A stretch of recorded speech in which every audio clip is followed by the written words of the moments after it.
Halo semua, hari ini kita akan belajar bersama dengan materi aljabar. Nah, pokok bahasan yang akan kita bahas adalah konsep aljabar dan unsur dasar aljabar. Mari kita mulai, semangat! Pertama, apa itu aljabar? Aljabar adalah cabang ilmu matematika yang membahas tentang penyederhanaan dan pemecahan masalah dengan menggunakan simbol pengganti atau peubah. Nah, sekarang apa yang dimaksud dengan simbol pada aljabar? Untuk membahas itu, kita masuk ke materi unsur dasar aljabar. Nah, dalam aljabar kita mengenal 4 unsur dasar, yaitu variabel, konstanta, koefisien, dan suku. Lantas, apa arti dari variabel, konstanta, koefisien, dan suku? Apa perbedaan mereka berempat? Mari kita bahas satu persatu. Yang pertama, variabel. Variabel merupakan simbol yang mewakili nilai yang bisa berubah. Nah, simbol yang digunakan untuk variabel adalah huruf. Nah, sebarang huruf dari A sampai Z. Contohnya, bagaimana kalau kita diberikan bentuk aljabar 5A tambah 8. Kalau kita lihat, ada huruf apa di bentuk aljabar tersebut? Ya, ada huruf A. Maka variabel dari bentuk aljabar 5A tambah 8 adalah A. Nah, coba dengan bentuk aljabar berikut. A tambah 3Y. Ada huruf apa saja dalam bentuk aljabar tersebut? Ada huruf A dan ada huruf Y. Sehingga dapat dinyatakan variabelnya adalah A dan Y. Nah, coba contoh berikut. 5A pangkat 2 tambah 7A. Kira-kira variabel apa? Nah, ternyata huruf yang ada dalam bentuk aljabar tersebut adalah huruf A. Sehingga variabelnya adalah A. Kita masuk ke unsur yang kedua, yaitu konstanta. Nah, konstanta adalah nilai tetap atau kita gunakan angka. Nah, coba kita lihat contoh berikut. 5A tambah 8. Angka apa yang berdiri sendiri dalam bentuk aljabar tersebut? Ya, angka 8. Sehingga konstantanya adalah 8. Kalau contoh berikut, A tambah 3Y. Ada tidak angka yang berdiri sendiri dalam bentuk aljabar tersebut? Tidak ada. Maka konstantanya adalah 0.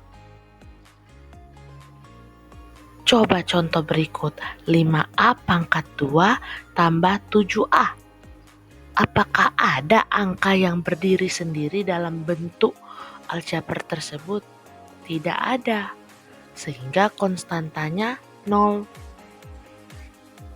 Coba contoh terakhir, 7B tambah 3Y dikurang 6. Dalam bentuk aljabar tersebut, angka yang berdiri sendiri adalah angka 6. Oke, sehingga konstantanya adalah 6. Tapi kita lihat tandanya. Tandanya adalah negatif, sehingga konstantanya kita dapat nyatakan sebagai negatif 6. Nah, coba kalian perhatikan yang contoh 1 dan contoh 4. Apa perbedaan mereka berdua?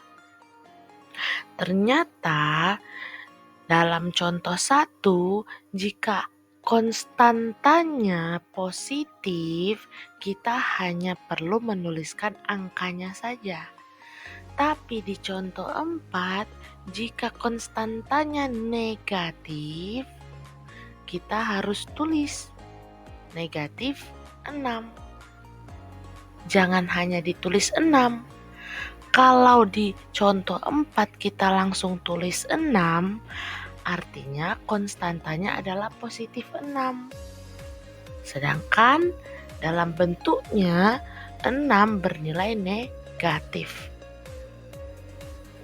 Coba untuk unsur selanjutnya, yaitu koefisien. Nah, koefisien adalah angka yang mengalihkan variabel.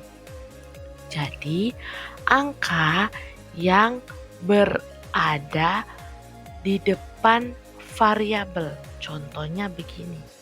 5A tambah 8. Angka yang berada di depan variabel 5 atau 8? Ya, 5. Sehingga koefisiennya adalah 5. Bukan 8. Ingat kalau 8 adalah konstanta karena angka yang berdiri sendiri.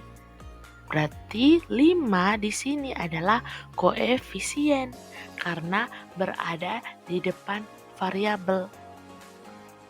Lanjut, 5 kurang B. Nah, koefisiennya berapa? Nah, koefisiennya kita lihat angka di depan variabel.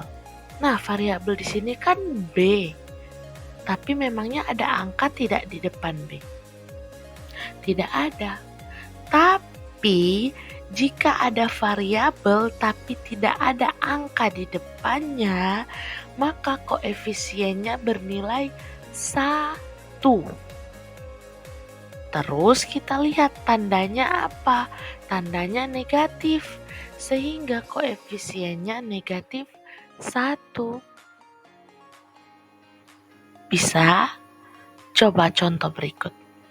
B kurang 7A tambah 8. Ada variabel apa saja di dalamnya? Yang pertama ada variabel B. Nah, variabel B, angka di depannya ada tidak? Tidak ada. Ingat, kalau tidak ada angkanya, artinya koefisiennya adalah 1. Sehingga koefisien dari variabel B adalah 1. Selanjutnya, selain variabel B, ada variabel apa di contoh ini? Ada variabel A. Nah, angka di depan variabel A angkanya berapa? 7. Tapi tandanya apa? Negatif. Sehingga koefisien dari variabel A adalah negatif 7. Sehingga di contoh ketiga kita memperoleh 2 koefisien. Karena memiliki 2 variabel. Nah, selanjutnya unsur terakhir yaitu suku. Nah, suku dalam aljabar adalah bentuk aljabar yang dipisahkan oleh operasi tambah atau kurang. Nah, di sini